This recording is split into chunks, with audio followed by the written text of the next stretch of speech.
Welcome back to Sera's entertainment vlogs. അപ്പോൾ ഇന്ന് ഞാൻ വന്നിരിക്കുന്നത് ഒരു കുക്കിംഗ് വീഡിയോ ആയിട്ടാണ്.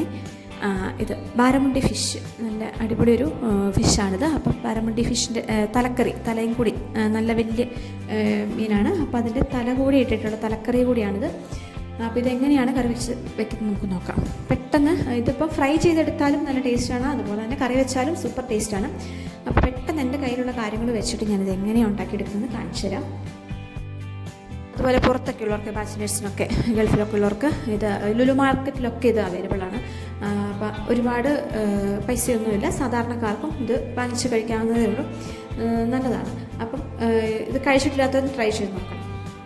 അപ്പം ഞാനിവിടെ സവാള ഇതുപോലെ ഒരു വലിയ സവാള അരിഞ്ഞ് വെച്ചിട്ടുണ്ട്. പിന്നെ ഇഞ്ചി കൊത്തി അരിഞ്ഞത്, വെളുത്തുള്ളി, പച്ചമുളക്, മീനെല്ലാം കഴുകി റെഡിയാക്കി വെച്ചിരിക്കുന്നു.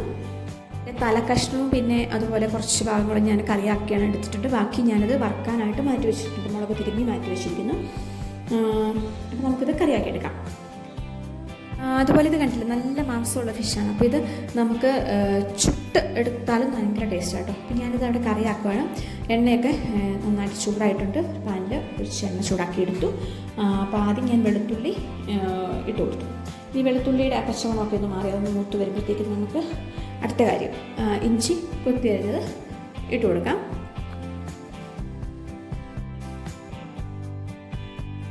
ഇഞ്ചിയും വെളുത്തുള്ളിയൊക്കെ നന്നായിട്ട് ഇട്ട് കൊടുക്കുന്നുണ്ട്. അപ്പം നമുക്കിതാ ഇഞ്ചി അരിഞ്ഞ് വെച്ചിരിക്കുന്നത് ഇട്ട് കൊടുക്കുന്നു. അതിനുശേഷം എരിവിനാവശ്യമായിട്ട് അത്യാവശ്യം നല്ല എരിവുള്ള കറി ഉണ്ടാക്കിയെടുക്കുന്നത്. വലിയ കഷ്ണമാണല്ലോ, അപ്പോൾ അതിൽ നന്നായിട്ട് എരിവൊക്കെ ഒന്ന് പിടിക്കണം. അതോടെ കറിവേപ്പില കുറച്ചധികം കറിവേപ്പില ഇട്ട് കൊടുക്കുന്നുണ്ട്. നന്നായിട്ടൊന്ന് ഇളക്കി ഇതൊന്ന് വാടട്ടെ. ഒരുപാട് വാടണ്ട, എന്നാലും ഒരു പച്ചപ്പൊക്കെ ഒന്ന് മാറി നന്നായിട്ട് വരട്ടെ. ഇളക്കി കൊടുത്തുകൊണ്ടിരിക്കുക. കുറച്ച് ഉപ്പുകൂടി ആഡ് ചെയ്ത് കൊടുക്കാം.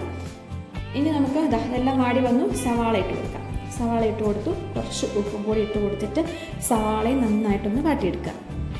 അപ്പോൾ ഹോസ്റ്റലേഴ്സിനും അതുപോലെ ബാച്ചിലേഴ്സിനൊക്കെ പെട്ടെന്ന് ഉണ്ടാക്കിയെടുക്കാം കേട്ടോ. കണ്ടില്ലേ, ഒരുപാട് കാര്യങ്ങളൊന്നും എൻ്റെ അടുത്ത് ഇല്ല ഇപ്പം ഇന്ന് ഉണ്ടാക്കാനായിട്ട്. അതുകൊണ്ട് ഞാൻ ഇത് ഏറ്റവും സിമ്പിളായിട്ട് പെട്ടെന്ന് ഉണ്ടാക്കിയെടുക്കുന്ന ഒരു കറിയാണിത്.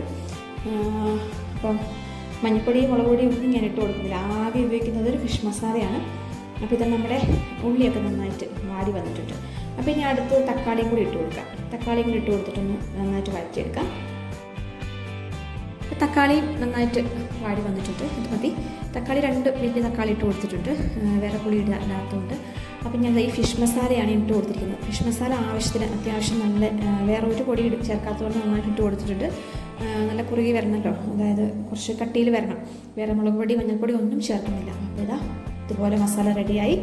ഇനി കുറച്ച് ചൂടുവെള്ളം കൂടി ഒഴിച്ച് കൊടുത്തിട്ട് ഇതൊന്ന് തിളക്കട്ടെ. പൊടിയെല്ലാം നന്നായിട്ടൊന്ന് വെന്ത് തിളച്ച് വരട്ടെ. അപ്പം ഞാൻ ടേസ്റ്റ് നോക്കി. അപ്പം ഉപ്പൊക്കെ പാകത്തിനായിട്ടുണ്ട്. ഇനി ഞാൻ മീൻ കഷ്ണം ഒന്നും കൂടി ഇട്ട് കൊടുത്തിട്ട് കുറച്ച് നേരം നന്നായിട്ട് തിളപ്പിച്ചെടുക്കുകയാണ്. മീനെല്ലാം നന്നായിട്ട് വെന്ത് വന്നു. ഇനി ഇതിലേക്ക് കടുക് പൊട്ടിച്ചിട്ട് കുറച്ച് ചെറിയ ഉള്ളി ഇട്ടിട്ട് കടുക് പൊട്ടിച്ച് താളിച്ചൊഴിച്ചു അടപ്പ് വെച്ചിട്ട് മൂടി വെച്ചേക്കുക. അതൊന്ന് സെറ്റായി വരട്ടെ. അതിൻ്റെ മണമൊക്കെ ഇറങ്ങി. അപ്പം മീൻകറി ഇവിടെ കഴിക്കാൻ റെഡി ആയിട്ടുണ്ട്. അപ്പം കുബൂസിൻ്റെ കൂടെ, ചപ്പാത്തിയുടെ കൂടെ, എല്ലാത്തിൻ്റെ കൂടെ നമുക്ക് കഴിക്കാം. അതുപോലെ തന്നെയാണേലും സലാഡൊക്കെ വെച്ചിട്ട് ഡയറ്റിനൊക്കെ നോക്കുന്നവർക്ക് മീൻകറി കഴിക്കാം. അപ്പോൾ എല്ലാവരും ട്രൈ ചെയ്ത് നോക്കണം. Thank you.